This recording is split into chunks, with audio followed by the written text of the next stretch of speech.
Hey, can everyone hear me okay? All right. So my name is Nelson Elam. I'm in product management at Pure. I have a fun title that doesn't mean anything, but I do best practices testing for VMware, product management for virtualization integrations in general. A lot of our documentation from a VMware perspective is done by me, and yeah. So, and I work for Pure Storage. So Pure Storage, like, how many people have heard of Pure Storage?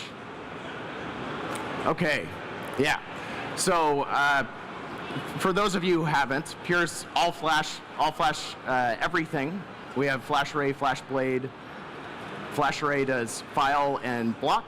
FlashBlade does file and object. So anyways, today wanted to cover SPBM policy assignments. So I'm going to go through a script, talk some high-level stuff about vVols. Show of hands, who has heard of vVols before? Who is using vVols? All right, okay. So I'll do a very brief intro on vVols. The other thing for Q&A, this is being live streamed, so they have a microphone. If you have a question, just raise your hand, and then someone will come over and give you a microphone. And a quick note, after this, there's another session here, but we can go over to the booth if you have questions or you want to talk about anything else. I'll be there until it closes at 7. So, yeah, okay. So talk about vVols and SPBM, what they are. Talk about using PowerCLI, PowerShell for this script is a PowerShell script, so that's what we're going to run it in. And the demo is just because I'm too scared to do a live demo, so I have a video recording of going through this process. Okay, so vVols. vVols gives you disk-level granularity of anything that's stored on a vVol container, a vVol data store, right? So the main reason you would want to consider vVols is if you have something in your environment, you want to be able to troubleshoot better from a storage perspective, more quickly answer questions about performance problems, whatever it might be, and or with SPBM, right? We're assigning policies to VMs, so you can assign for FlashArray like bandwidth, IOPS, QoS through SPBM. And from an array perspective, we have a VASA provider that runs natively on FlashArray on both controllers. It runs as a service on those controllers. And that allows for the array to have access to vSphere, or more importantly, vSphere to have access to the array. From a vVols perspective, we do what we're told is the array. So there's a management path, and I have a better picture a little later where I'll cover this a little more, but there's a management path where all the communication happens between the vSphere and the array. So if you create a new VM, there are commands sent over, API calls sent over the management path that go to the array and tell the array to create swap, data, and config volumes on the array for that VM. And we use volume groups as an organizational unit that we use to essentially give your VM a folder, so it's not an overwhelming amount of information, because obviously that's a lot more volumes than with VMFS. Replication management is integrated with SPBM and vVols in general, so you can set replication, you can set snapshot policies, replication policies between the arrays through SPBM, and you can enforce and check compliance with those policies through SPBM. Okay, yeah, here's the good picture. So this is that management path, right? So this is the new thing with vVols. This is the data path. This is the same as what you're used to with VMFS, with block. And you notice protocol endpoints in there. That's how that data path is managed, and you get access, your hosts get access to the volumes on the array that way.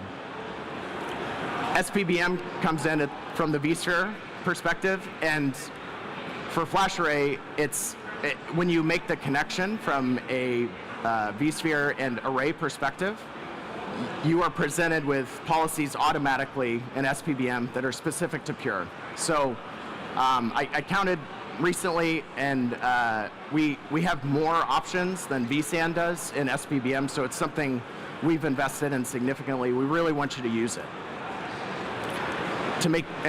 To be clear, it makes your life way, way easier, right? So as the subheading, easier, easy made easier, because from a scripting perspective, even though SPBM is simple to begin with, scripting it out makes it even easier, right? So, okay. This is what a storage policy pane looks like in vSphere. So this is actually a policy that that was created, and you can see it's related to the flash array. So we can check. You can say this VM needs to be on a flash array. So that's something you can do. You can do storage type. You can set the type of array that it gets put on. Here's those bandwidth limits, QoS. And this isn't everything. This is just a sample of some of the options that you get in SPBM with flash array. So tagging these VMs with SPBM or with the script to use SPBM is a simpler way to manage and observe in your environment, because you can filter by tags in vSphere. So it gives you a lot of options there. Applying policies to a set, including a very large set of VMs, is much, much more simpler and easier to enforce and check compliance for.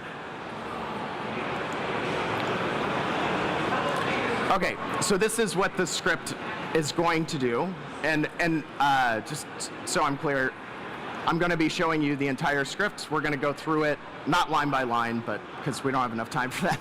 But we'll go through it quickly. I'll kind of show you some high-level stuff, and then the demo is about a minute, and it just shows the script running and what it looks like. So we're going to log into the vCenter first, present a list of tags, gold, silver, and bronze. These are tags that we're creating as part of the script. We're going to assign them. We're going to assign the tag to the VMs, and we'll present a list of the VMs that have the tag selected. And yeah, that's pretty simple stuff. Okay. So I need to pull up my terminal. Okay, so is that big enough for you guys in the back? Okay. So probably, if you're familiar with PowerShell, this looks all very familiar, and the comments are the important part here.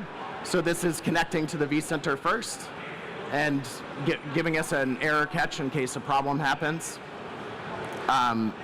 Listing prerequisites in the comments just for use for someone else, grabbing the tags, enumerating the tags,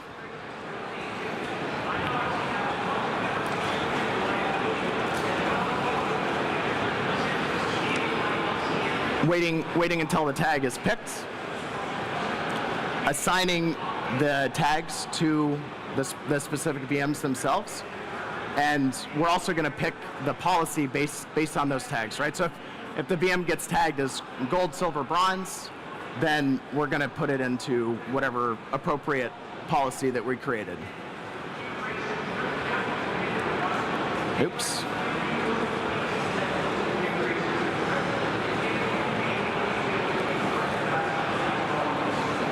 Okay, that's the end of the script. Good. So, assigning the policy, replication groups, building out the VMs that have those tags, and yeah, going through and showing all that stuff. The script in the demo, you'll see it shows you everything that we're doing. Okay, so now back to PowerPoint, and okay.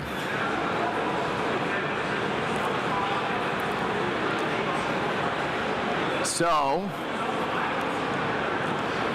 in the vCenter, obviously. This first part, I'm just kind of showing you the current state of things, how the VMs look, that sort of thing. So this one is already tagged with gold prod status. And then from a policy perspective, we're going to check out our gold policy that we populated before, and it's running on an array. We have snapshot protection. We replicate those snapshots to a different array, and specifies all the intervals, all the nitty-gritty with snapshots and replication. Okay, and this is the script actually running. So we're going to prompt, tell you vCenter we connected to, and we're going to choose a tag to modify. In this case, it's gold, the one we've been checking. So it's going to vCenter, it's querying and checking for all this stuff. Okay, these 4 VMs are currently tagged with gold policy, and we're going to set that SPBM policy to the home and vDisks. And sorry, I can't make this a little bigger because the text's a little hard to read, but yeah. So from a policy perspective now, we can see that those 4 VMs are compliant. This is that automatic check that I was talking about.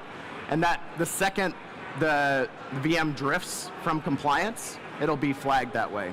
And you can see here that snapshotting and replication policy is populated here. And we now have our vVol VMs as members of this policy. And if you can see this kind of gives you an idea of the volume structure for vVols on FlashArray in general. There's normally the V group sorry, not V group. The V group, the volume group. The volume group would be there for the VM name and all that. And then these would be subordinate items under there. So, yeah, that's more or less it. I did want to ask a couple more questions if you guys are all right with that. So, NVMe over Fabrics. Who's heard of NVMe over Fabrics? Okay. Who's using NVMe over Fabrics in their environment today? Okay, cool. Yeah, so that's another thing with Pure and vVols in general. So we support NVMe over Fabrics with vVols and whatever VMware supports from that perspective. So NVMe TCP, NVMe Rocky v2, NVMe Fiber Channel. So that's a good thing to keep in mind.